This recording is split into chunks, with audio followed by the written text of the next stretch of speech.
Wow, these are crazy Meghan Markle facts. I can't believe that no one knew this. How is this possible? And that was a very clear and real and frightening constant thought. Let's take a deep dive into some of the craziest facts about Meghan Markle that you never knew. She was on Deal or No Deal, but she hated it. Before the royal wedding to Harry, Meghan Markle opened the case for Howie on Deal or No Deal. And you know all about Deal or No Deal, the best and most exhilarating game show since Big Money No Whammies, as Meghan was once a briefcase girl on Deal or No Deal. And if you don't know what Deal or No Deal entails, then just know that you stand there with a briefcase and look very pretty until Howie Mandel calls your number and then you leave. Meghan, open the case. As a briefcase model on the game show, Deal or No Deal. And so she once reflected on her experience as a briefcase girl, saying, "I was the ill-fated number 26, and for some reason no one would ever choose me." Okay. "I would end up standing up there forever in these terribly uncomfortable and inexpensive 5-inch heels, just waiting for someone to pick my number so I could go and sit down." Cool. Did you know that Meghan Markle was married before Harry? Yes, before marrying into the royals, Meghan had her first hubby, a producer named Trevor Engelson, and they had a solid 6-year run before saying "I do" in a dreamy beach wedding bash in Jamaica that lasted about 4 days. And believe me, it was fun. I was there. Meghan's first wedding to a TV producer named Trevor Engelson took place at a beachfront resort 7 years ago. But soon after, Meghan flew off to Toronto for her big break in acting, and sources who wish to stay unnamed spilled the tea, saying that the long distance became the only reason that her first marriage ultimately failed because her hubby just didn't want to follow her down to Toronto. But why? Because our next fact is the fact that Canada became her second home. And speaking of Canadian love, once the suits started hitting big time,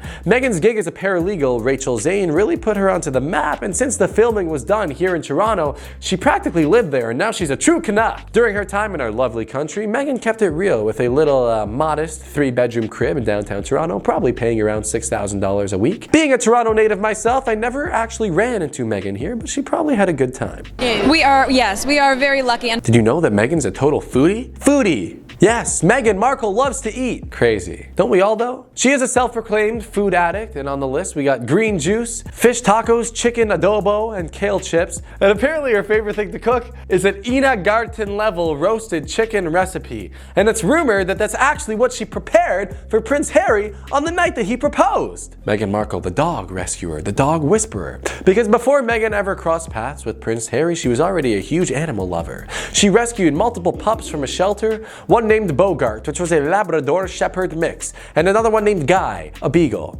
And get this, she owes Bogart's adoption to none other than Ellen DeGeneres and her wife Portia, as Meghan bumped into them at the shelter and Ellen convinced her to take Bogart home. And believe me, if you don't think Ellen DeGeneres is one convincing woman, you're wrong. Ellen will convince you to do some crazy things. Meghan's BFF is none other than, I bet you didn't know this, Serena Williams. Yes, they struck up a friendship back at a 2014 DirecTV Celebrity Beach Bowl. And according to BuzzFeed, they hit it off right away, bonding over some flag football and, beers and tennis and stuff. And Meghan and Selena are actually a dynamic duo who love spending time with each other. Another good fact about Meghan, and we're keeping it in the good books today, is that before her philanthropic efforts with the royal family, she's been a really good volunteer and a person of the people. Meghan helped in a soup kitchen both in Los Angeles and in Toronto before all of her philanthropic efforts back with the royal family. Meghan actually did really say that that's all she wants to do, is be a good woman for the people and volunteer her precious time. And I believe it. Another fact that you might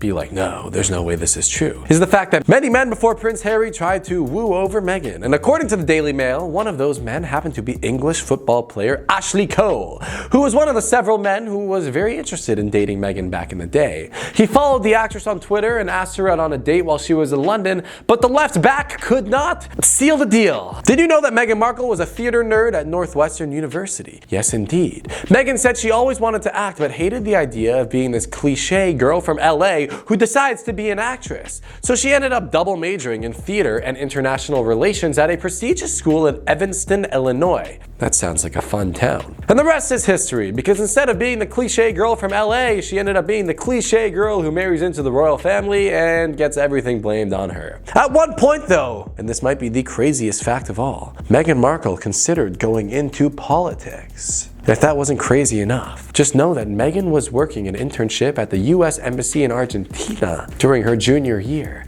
and she said that she thought for sure she was going to have a career in politics. And technically, I guess she was right.